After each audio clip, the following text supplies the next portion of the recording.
In Mark's account, Jesus had sent his disciples out, his apostles out to preach and to heal. And in Mark chapter 6, they returned to Jesus and told him all that they had done. And he asked them to go with him away to a desolate place and rest. And in verse 33 of chapter 6, a new narrative begins. Now, many saw them going and recognized them, and they ran there on foot from all the towns and got there ahead of them.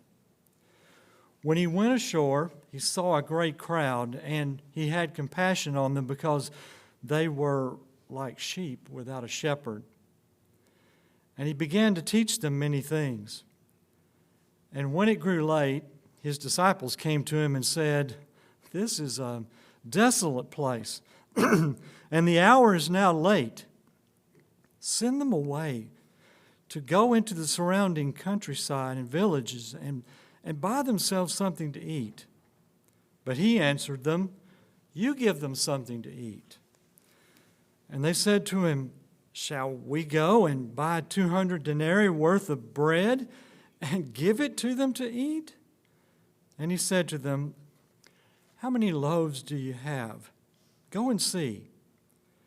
And when they had found out, they said, 5 and 2 fish. Then he commanded them all to sit down in groups on the green grass. So they sat down in groups by hundreds and by 50s. And taking the 5 loaves and the 2 fish, he looked up to heaven and said a blessing and broke the loaves and gave them to the disciples to set before the people. And he divided the 2 fish among them all. And they all ate and were satisfied. And they took up 12 baskets full of broken pieces and of the fish. And those who ate the loaves were 5,000 men.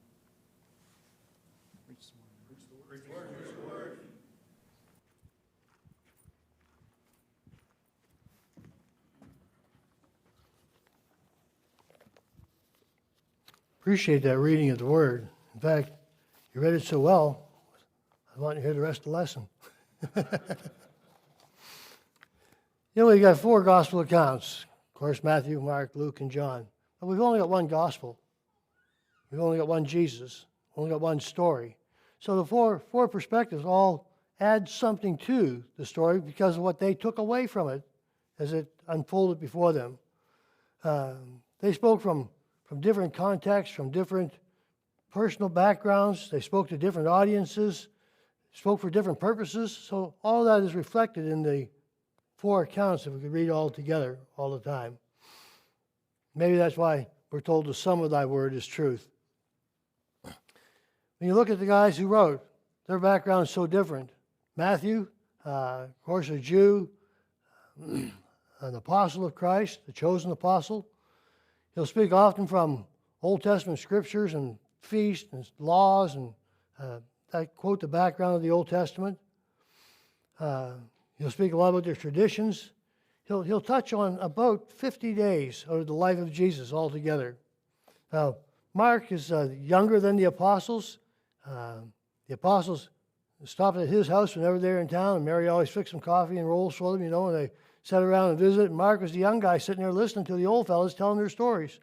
And when Mark starts to write about it, it's all about power and excitement and this immediate. If Mark was writing it as a video game, it would be pow, pow, pow, pow, pow.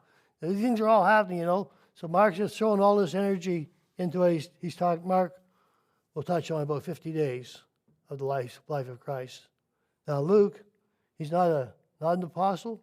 He's not even a Jew. He's a Gentile. So very different perspective, writing to a Gentile audience. But he's a doctor, so everything he writes is written clearly, logically, step by step. He'll give more details than any of the other writers, cover more of the life of Christ, about 100 days worth of time altogether. And then there's John. John's not only a Jew, not only an apostle, but he's part of the inner circle. He's part of the 3 closest to Christ. So his writing here carries a very personal feeling. John will tell us about the things that will point us to have faith in Christ, faith in Jesus as the Messiah of God. He'll give us 7 signs and 7 I ams that'll show us who Jesus is. John will only touch on 30 days of the entire life of Christ, about 30 days. So we come to look at the stories of the Gospels. I think it's good to realize that not every writer talks about the virgin birth. They don't all talk about Jesus' baptism. They don't all mention the transfiguration or the raising of Lazarus or others. They don't all mention the healings, the Beatitudes, or the Sermon on the Mount. The only event recorded in all 4 Gospels, other than the crucifixion event, the only event from the life of Jesus recorded in all 4 Gospels is what Libby just read for us, the feeding of the 5,000. What is there in this story that is so important that all 4 writers have to include it, but no other story is given that much attention or that type of... Over and over again, Jesus would come back and say, but what about the 5,000? Remember the 5,000? Remember the 5,000? He'll bring that up to them again and again because it answers their needs for them in a special way. See, maybe we get to thinking Jesus is the new guy on the block. We might think Jesus is the new guy stepping onto the pages of their history. But remember, he made the block. He made the history. He made the sea. He made the hill they stand on. Right? This is not new territory for Jesus. This is what he has done with his whole eternity.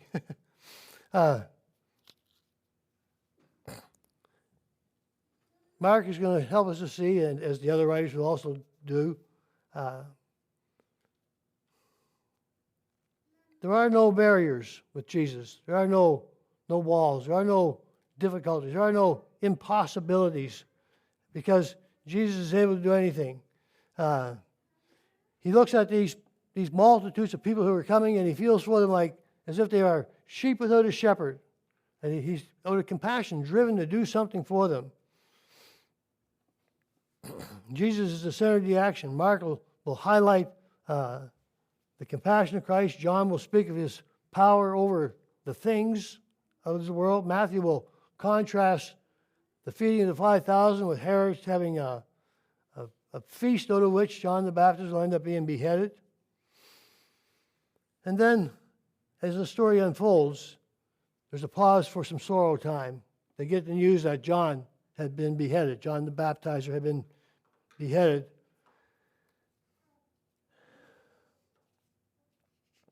John is the relative of Jesus Christ. He's his friend. He's his forerunner. He's the last Old Testament prophet. He's the greatest of all men ever born. And Jesus will want to sorrow over the fact that John has died, but the conditions make it even almost impossible for that. You see, it is as if somebody has left the gate open, the border between Mexico and Texas. The people are coming and coming and coming. And all the time that Jesus is trying to teach and speak, more and more are coming and coming and coming. When it comes time to pray, they have a hard time praying. People are coming. They want to have a meal together, but people are coming. He gets up to speak, but people are coming and coming. And it seems to overshadow everything. More and more they're there. And not only are they coming, but they're coming full of expectation. They're wanting something to happen. Something's about to explode. Jesus has had a very long, long day. Finally, he sends the apostles away, across to the other side, the Sea of Galilee.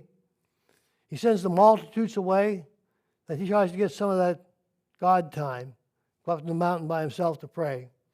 But from his mountain vantage point, you can look down upon the Sea of Galilee, and here's the apostles still straining at the oar, 6 hours.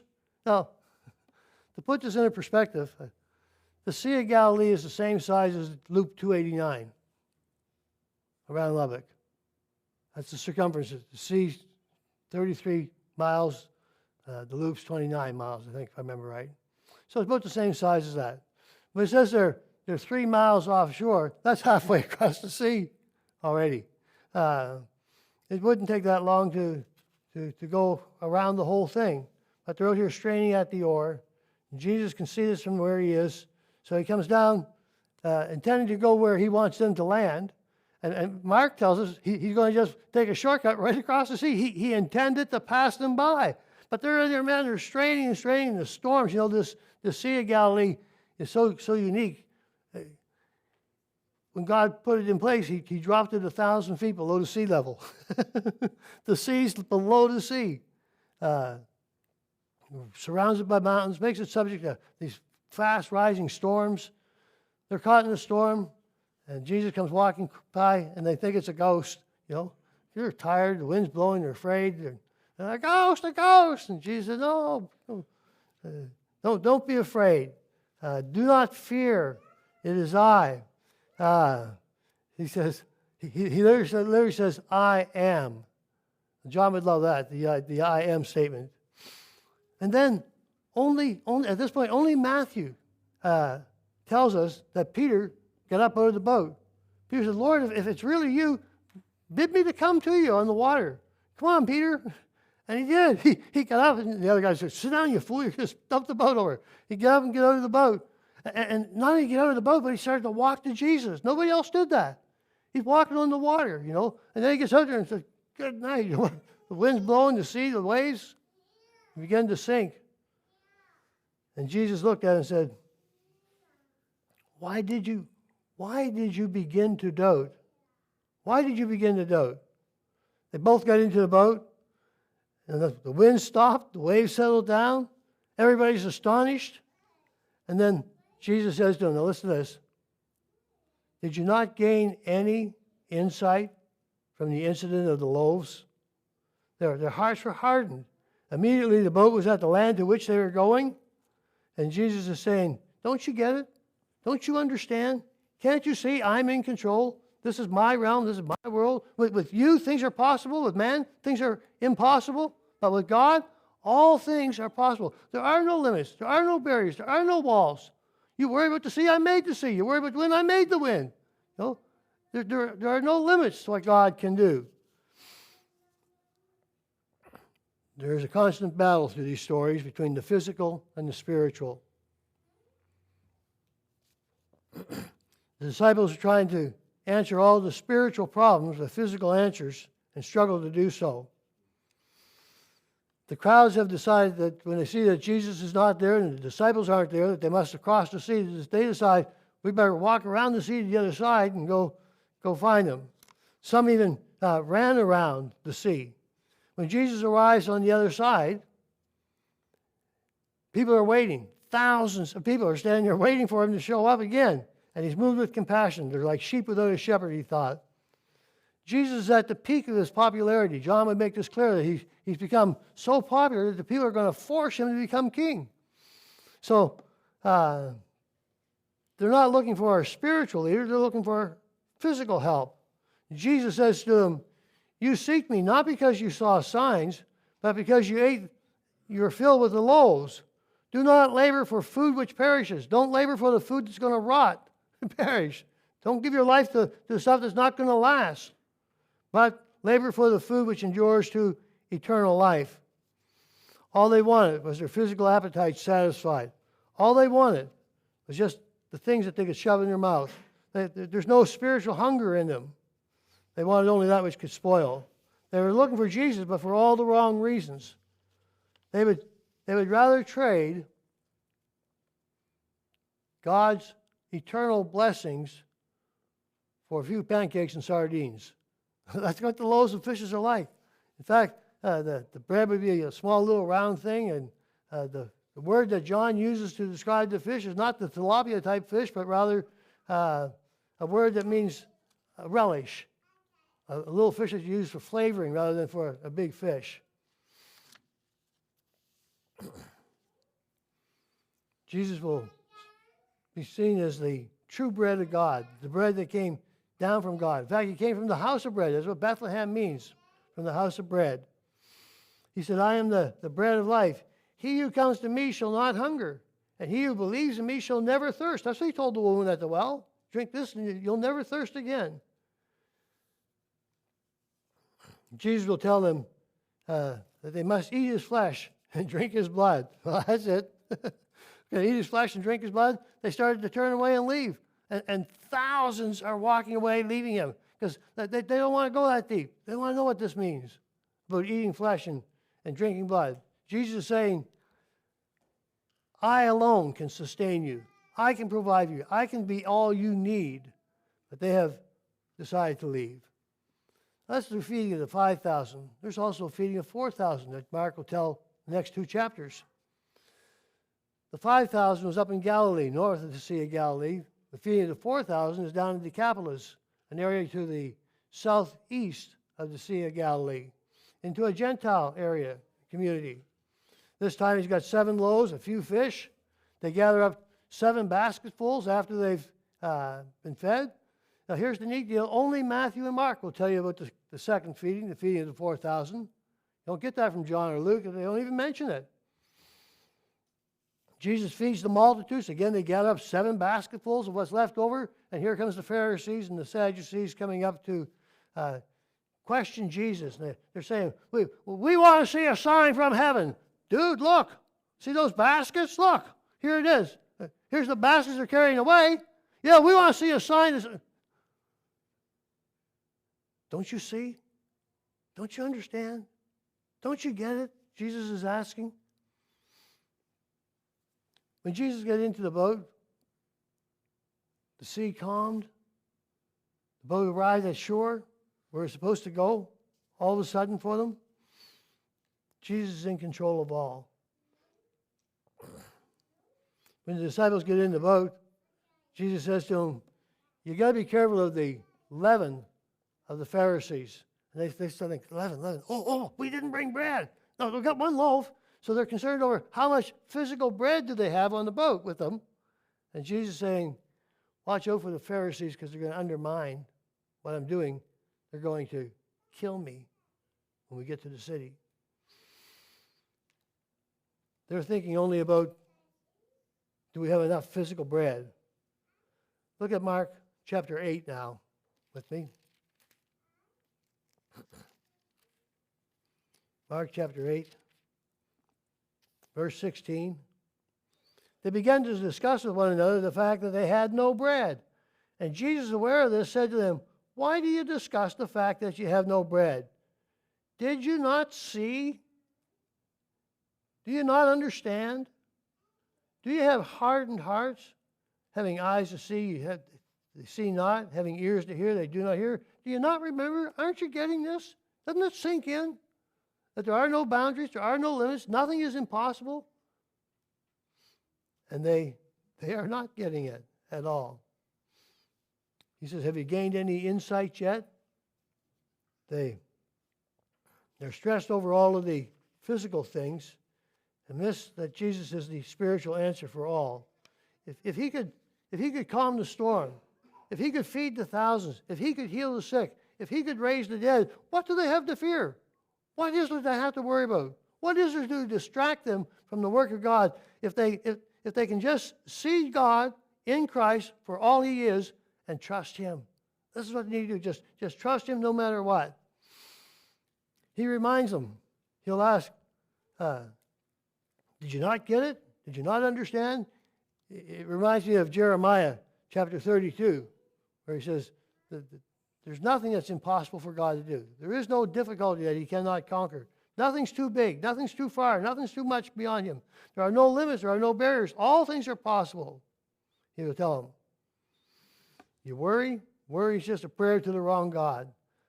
Back in Mark chapter 6.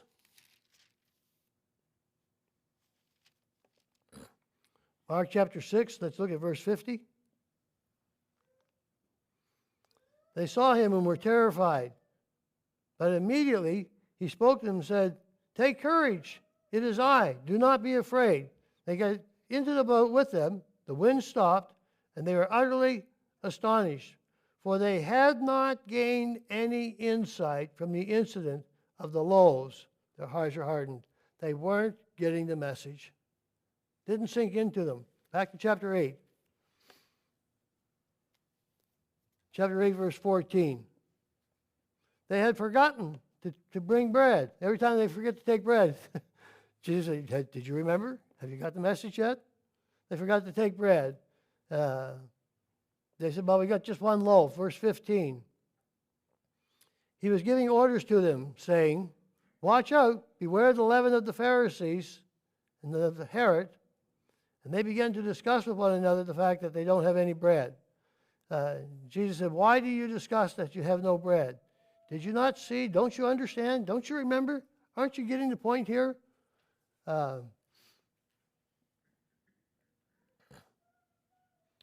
He says in verse 20, I broke the 7 for the 4,000, and you picked up the large baskets. How many baskets did you pick up? Well, first he asked them, how many did they pick up for the 5,000? They said, we got 12 baskets. He said, how many did you pick up after the feeding the 4,000? They said, well, we got 7 baskets. Jesus, don't you see? You brought a few fish and you're carrying away 12 baskets full? There's no impossibilities. Anything is possible if that's what God wants to have happen. All you got to do is trust God. So, for you and I, there are no limits. There are no boundaries. There isn't anything that God cannot do if we will just trust God. Let go, let God. Let go, let God. Say it. Let go, let God. Oh, you didn't say it. Say it again. Let go, let God. See, trust God no matter what, all the way. Because there's nothing that my God cannot do. Beware in your life of the leaven of those that you work with, the evil influences, the pervasive influences that sometimes sound good till you get in too deep and you find out how bad it can possibly be. Be careful with your own struggles, your own battles. Maybe those struggles, those difficulties that have come your way have become Satan's efforts to distract you from your service to God. I don't know what storms you're facing. Maybe your sea's tossed up. Maybe there's storms in your life. It's okay. Jesus knows about the storms. He made them. He made the wind. He made the sea. He made the mountains. You've got a wind of change that's trying to blow you off course. Trust God. You follow Jesus every step of the way. You got staff, church staff that's worn out, that's hurting, that's needing rest, needs some God time, need to get alone with God for a little bit. Jesus understands. Tell him about it. He knows. He's been there. Stop worrying about the obvious things. Look for God in the simple things. Look for God in a boy's lunch. Look for God in a still voice, in a shallow cave, in a quiet pasture, or in the belly of a whale. Because nothing's impossible for God. That's what Mark is showing us here. Nothing is too difficult. He can bring you through a fiery furnace. He can bring you out of a storm-tossed sea. He can dry up a river and split seas to let you cross. He can move mountains out of your way. He can shut the mouths of lions. He can make the sun stand still and time go backwards, if that's what he chooses to do for you. He can walk on water, walk through walls. He can bring the dead back to life. Now remember the loaves. Oh, and the baskets. What about the baskets? I wonder where the baskets came from. They put all those fish in. There are no boundaries. There are no limits. Anything's possible with God. You need a giant knocked down. You need a king lifted up. He can speak from a burning bush. He can bring water from a rock. He can bring meat from the sky and money out of the mouth of a fish. If he chooses to do so. There is nothing my God cannot do. Let him slay your giant. Let him slay your giant. Trust him along the way. You've got problems bigger than you can ever imagine handling. Let go. Let God. Jesus says, I can do that. That's what Claire tells me every now and then. I'll ask you something, Claire will say, I can do that. I do that. That's what Jesus says. I can do that for you. I can handle that. I turn water to wine. I turn sardines to feed thousands. I can bring you home to a loving Father. Have you gained any insight what Jesus can do? Because our God is able to do exceeding abundantly beyond all that we could ask or think.